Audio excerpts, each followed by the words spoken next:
Hey everybody, this is Grace. In this video I'm going to talk about people that I've seen that have the histrionic narcissistic blends of behaviors, and at least some would call them that. I'm not diagnosing anybody, I'm not giving any advice, nothing like that. Not telling anybody what to do, because these people can be dangerous. But what I'm going to talk about is when they create a big drama. And it's more out of, how would you even say it? Like they go into a fit of rage. I've always called them fit of rage when I've seen this type do that. I mean, they just, I know some people want to call it word salad. No, when I'm a social and behavioral scientist, what I've always heard word salad was associated with was basically people with some kind of cognitive impairment. Let's say, I've seen it in someone with, okay, sorry about that. I thought somebody was going to be in view. But I've seen it basically in people who say traumatic brain injury, and Alzheimer's. Well, you don't really know that it's Alzheimer's until after. So, yeah. Anyway, at least that's how I was taught. Okay, I've worked with them before. But somebody who their words are scrambled. Just think of that, scrambled. The words are scrambled, and or their sentences are scrambled, and they don't make any sense. Some people say, when someone who is whatever it is they are having an adult temper tantrum. I'm talking about adults here. I only talk about adults, but they're having an adult temper tantrum and they start screaming and yelling, and they don't have any cognitive impairment. And some people call that word salad, or just when they try to confuse you. It's not in my book. But anyway, like I said, they go into like a fit of rage. The way I've seen it, call it myself, actually to them, and I would not advise to do that, is that they're like Tasmanian devils, and it can include the way that they move their hands and all this stuff. Now, I know also someone who's extreme. I don't know what you would call it. I don't know how you give them different levels, but on the spectrum, autism at the worst, I guess you call it, level. I don't want to insult anybody, but at that, anybody who has someone, I've had someone in my life, my whole life, who is on the spectrum at that end, has to be taken care of. So, seen it there. I've seen it in my life. This is word salad and the temper tantrum that is not what I'm going to be talking about. Whoo, boy, does that make any sense at all? Oh my goodness, that's different. I'm talking about someone who doesn't have any of these kinds of things going on. It's just, perhaps, maybe, I know some people don't like calling it fully functioning. Maybe, you don't know. Whatever it is. But, they throw major temper tantrums, and within that temper tantrum, so let's get back on track here. Within that temper tantrum, they make somebody a scapegoat. The person didn't do, didn't say, wasn't involved, or didn't say what isn't meaning. The person may have said something, but they weren't meaning something. That this temper tantrum throwing adult, picked up on, and it was like an insult to them, and goes into this rage. I know some people call it narcissistic injury, narcissistic rage. I'm saying that it might not be somebody who's narcissistic, but they go in a rage and they cause, and like say that person has already left, and next thing you know, they're throwing a temper tantrum and cause other people problems and create a huge drama. And that person isn't even there, so that person's not there to take up for themselves. And they just continue because of they misread or misheard, or really misread into what that person was saying or the reason that person was doing it. And then their apologies are like, yeah, for the moment. That's how I've seen them. Yeah, you apologize right now, but it's just for the moment. The next time they do something like this happens, they lather, rinse, repeat. You know.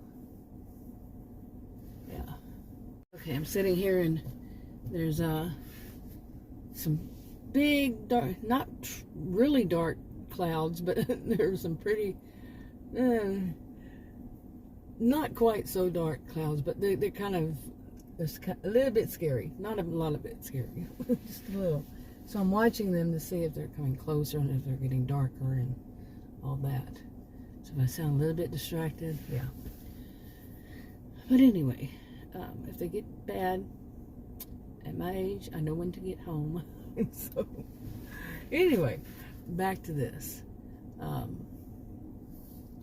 They will cause drama.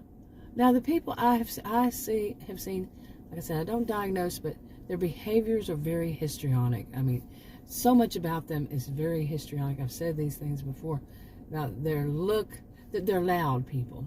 Loud in the way they look, loud in the way they talk, loud in the way they cackle. They don't usually laugh. It's more like a cackle.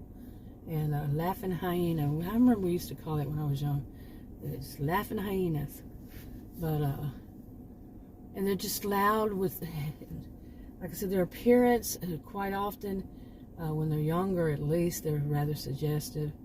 And when they're older, it can be too. But say, like, I give an example. These are people who will wear, and I'm not saying everybody who does this is not histrionic. Not everybody who does this is histrionic. It's not a one-size-fits-all. It's not diagnosing anything. But say they'll wear Daisy Dukes. Okay? You know, I know some people wear them and they don't have this. They're not this way at all. They're kind of nice people. They just like the way they look. But these will wear them. Okay? And with all the other kind, well, not all, but a lot of other things that kind of back it up. Okay. Okay, I had to delete a couple of clips. I think there may be some kids skipping school. Anyway, to get back to this, I'm not sure where I left off, but yeah, I was talking about people who are histrionic, and they have, like, you know, like I was saying, not all of them do the same thing. And not just because they wear like Daisy Dukes or something doesn't make them, you know, histrionic. Some people just like the look of them, and it's just the way they dress. But there's some of them, they have other characteristics that back it up, like, you know, they're real loud and obnoxious, can be obnoxious. They want attention. They don't care how they get it. And, I mean, they really want attention, and they can be quite mean and, you know, mean to people. There's a sprinkler right in the middle of the video. So much just happened. Right, seriously, distract me. They turn on the sprinkler system here, and I'm afraid it's going to come real close to me in a second. But anyway, and the kids that may be skipping school and so on. But they have these behaviors. They're very easily influenced, and the biggest thing that I've seen, well, I've actually seen that too, that they're very easily influenced. I see a little more into that since I've seen it my whole life, and I'm 59 years old. But this is my experience. It doesn't mean they all do the same. None of them do. Not the exact same thing, but it's really, you know, they want to be cool, you know, like cool, C-O-O-L, you know, well, whatever they're calling it these days. They want to be thought of with that person, so they, or they just want to, you know, see what they can steal from that, like copycats. These are big copycats. You know, there's ones I've seen in my life. I'm not saying all of them are. They're not very creative themselves. They're not really smart themselves. But they kind of latch on, and if it's online, they watch, you know, and latch on anybody who is, so they can steal their ideas, use them as their own, and try to be cool, be popular, be, you know, the in crowd, when they're really quite often adult mean girls, and like I said, they don't have all that. They're not that smart. They just know how to steal people, copycat ideas, personas even, so yeah. But like I was saying, I had to pause there for a second. The whole thing of like the wearing the Daisy Dukes, this is just an example. There could be other ways, but they might wear those, to when they're in their 60s or whatever. They just want to get that attention so bad, and maybe that's something that they used when they were younger, because they've been around since the 70s. They used that when they were younger, and they think that it still works for them. Yeah, that water's coming my way. Okay, it actually stops like right in front of me. But yeah, okay, the sprinkler system.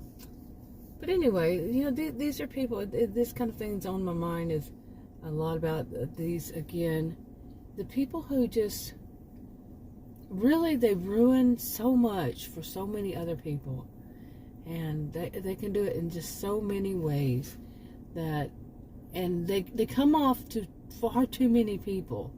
They come off as they're the victims, and I mean, at some point, the people who are on their side, you would think they'd start to figure it out. Maybe they do. Actually, maybe they do. But do they apologize? They say, I'm sorry, I, misread the situation, and I realized, that they pretty much lied about it, and I insulted you. And when do people apologize these days? When do people apologize? Grow up, be a mature adult. Apologize when you're wrong, if it's safe to do so. I'm not giving anybody advice. Like I said, people can be dangerous. So even apologizing to the ones that throw these temper tantrums, apologizing to them, can be like an insult to them too. Like if you said something, maybe you did misspeak. You misspoke. You should have said that, and you say, I'm sorry. They could still go off. Even more, they don't accept apologies. Maybe it's something you've never done before. You've never said that we're not perfect beings, none of us. And that's just not who you are. This person knows who you are. You consistently been a certain way for, say, many years. But it doesn't matter to them if they feel like they're in that urge. They have that urge to go off and just, they themselves mistook something.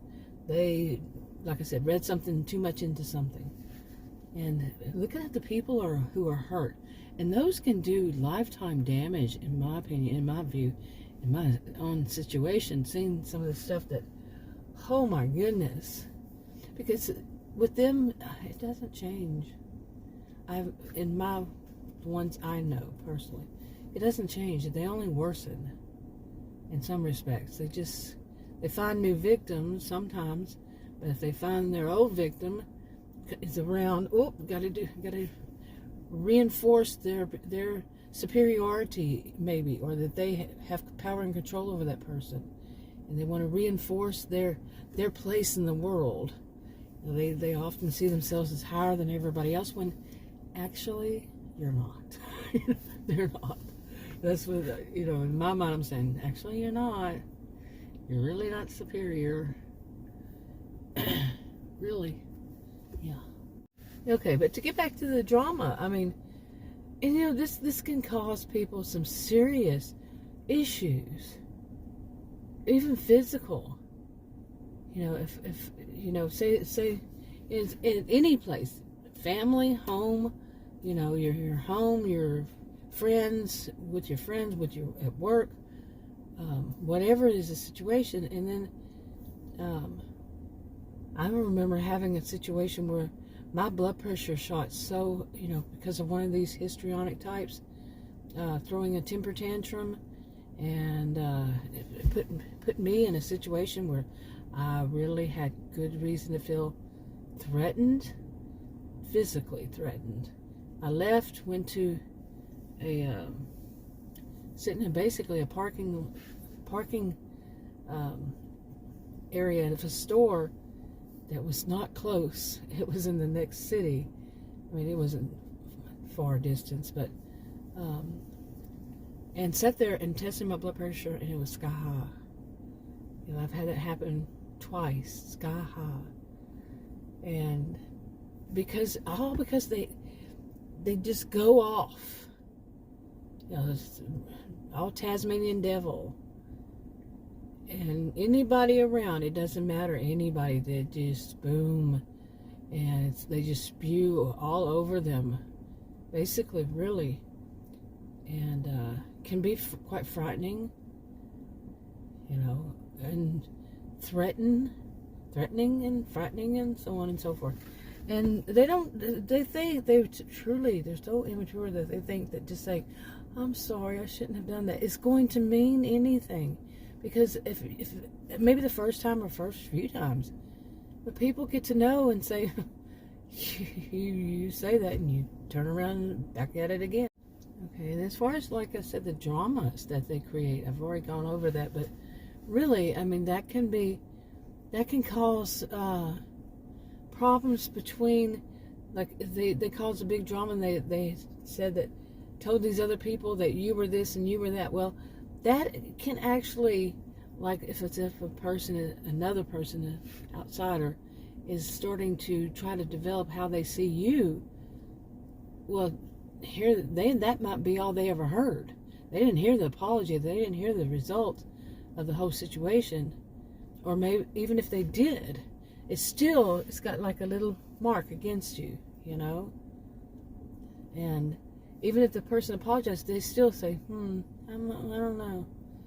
And so here you are, having to deal with what somebody did wrong, thought wrong, had a temper tantrum, spewed out all kinds of stuff about you. And that can be life, especially if you live in a small area, small community, small group of friends, whatever it is. It's always kind of, maybe a little hint of it's tainted your reputation a little bit, at least. Maybe a lot of it. But you see what I'm saying.